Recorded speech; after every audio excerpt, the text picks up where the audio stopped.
Coach, it didn't go as expected, as hoped. What's your take on today's game? They were so good today. They started really well, took their opportunities early and got out to an early lead, and we just weren't accurate enough. They beat us to the punch, they were a bit more physical in that sort of early exchange, that first 20 in particular, which was disappointing. So yeah, disappointing result, but we have another week next week. You said maybe it's better to find this kind of team on the semi-finals when we have a second chance to go to Rome. Of course, things are not going to be easy. No, playing away from home, playing down at Rome, they'll be confident as they should be. They played really well today, so we've got a big challenge in front of us. But we know what we have to do. We have to get a 5-point win and deny them a bonus point, and so we've still got an opportunity next week.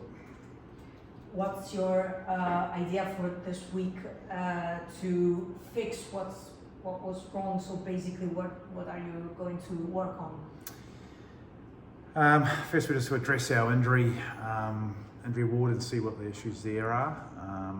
But certainly select a side that is capable of getting the 5 points this week. So our selections will reflect that. We'll need to make some changes, I think, into the way we do things. Some things that we worked on today or focused on today didn't quite work out. I think they were, really strong up front, set piece and physically. So we're going to need to adapt in how we attack them. Let's find something positive from this. So what are the positive things that you saw and maybe start from?